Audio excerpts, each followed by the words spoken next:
back down pretty quick. Listen, Bee's boss around here, love. I don't give a damn, but what she says goes. Only if she gives the women what they want. And she won't. I wouldn't bet on it. Come on.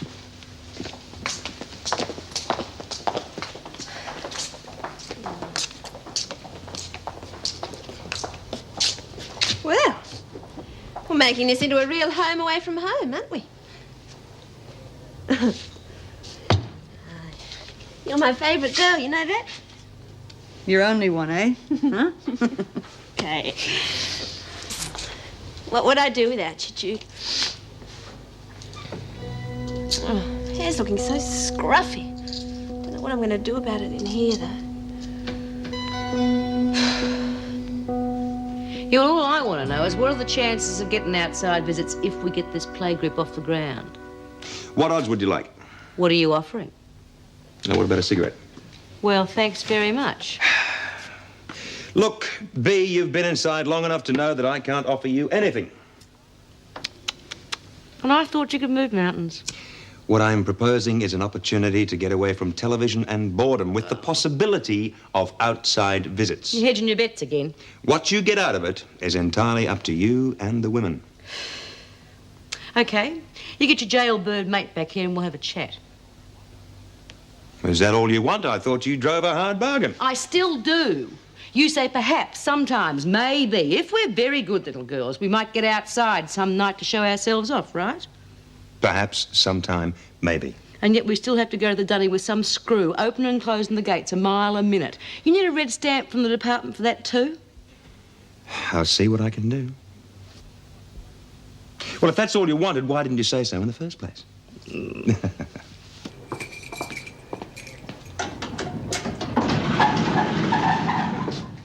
Hello, Meg. Finished for the day? Almost.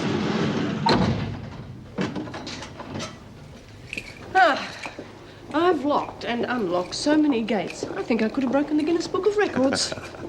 Well, with a bit of luck, that could all change. Certainly hope so. Do you have a moment? Of course. Thank you. I've just been approached by B. Smith about this theatre project. Yes? Well, some of the women seem to feel that the whole thing has been staged to enhance your professional standing. That sounds like Smith. What does she want? She always wants something. Among other things, she wants a heart-to-heart with Ken Pierce. Well, if he can convince her, why not? Yeah, well, that's only the half of it. It wouldn't be Smith if it were that easy. The security gates. Of course. I've been considering that. They're a burden on the staff, particularly with things so quiet now. Oh, well, let's hope that this doesn't go to B. Smith's head. Of course, if there's any breach in discipline, the security will be tightened again. I'll notify the staff in the morning. Fine. See you tomorrow. Good night.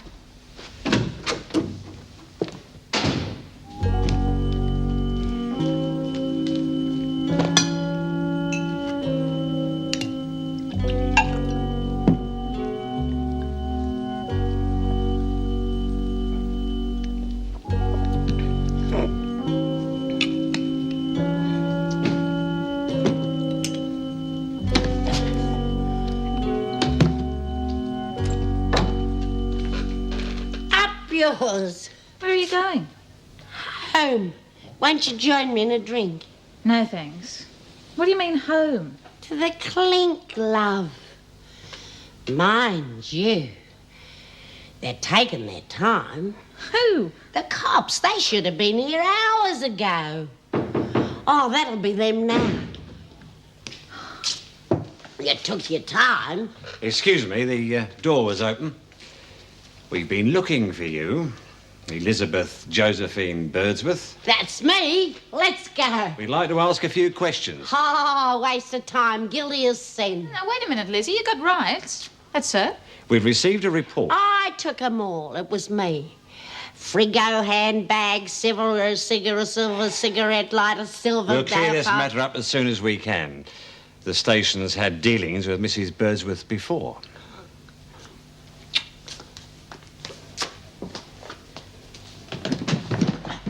Singing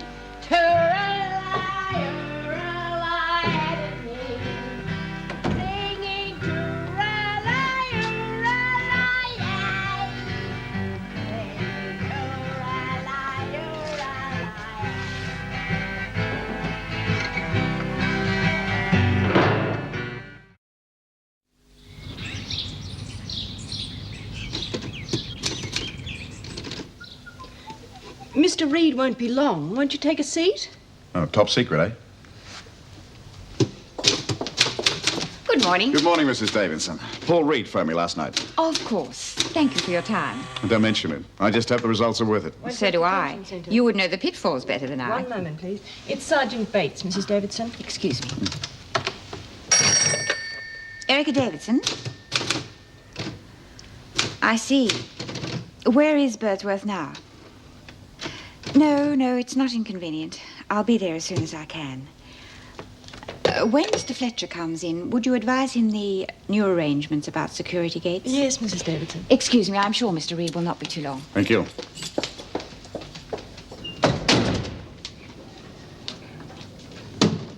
Bloody mongrels.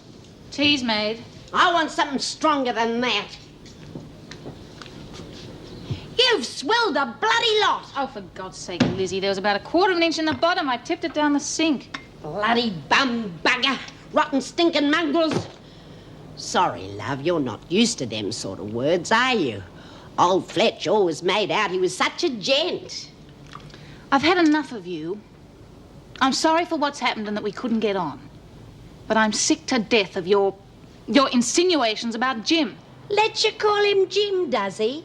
I thought he would have liked you to call him Sir. The hearing isn't till 10. You could have slept in. What would you know? I've got to go and see one of them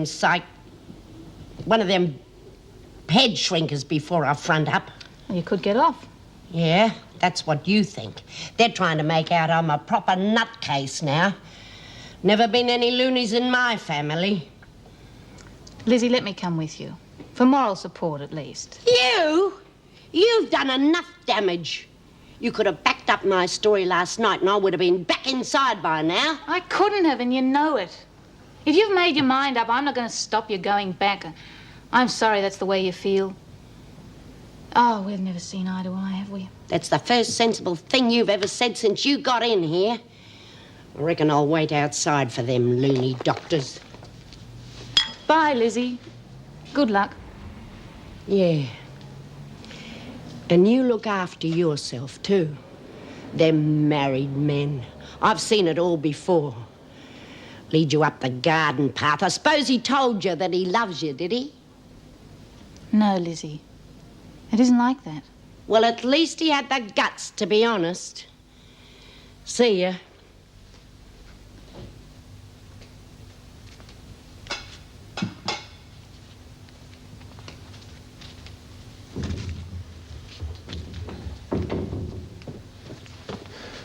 Oh, good day. Remember me? I live here. Yeah, it's your morning off, isn't it? Any coffee? Help yourself. You still on the split shift? Yeah, Vera's been having a field day with the rosters. What's this? It's a prospectus for Ridley Grammar School. What's this in aid of? The boys are growing up, or perhaps you haven't noticed. I thought we might spend your reward money and send them to a decent school. Oh, come on, Maddie's not even 9 yet. There's plenty of He's time. nearly 8. Since I was there when it happened, I remember it better than you. It's high time we thought of the boys' future. What's wrong with the local school? I went to a parent-teacher meeting on Saturday night. Oh, that's right, you're on Vera's split shift. Matthew's teacher thinks he's far too advanced for his class, and it's not the school policy to put him up.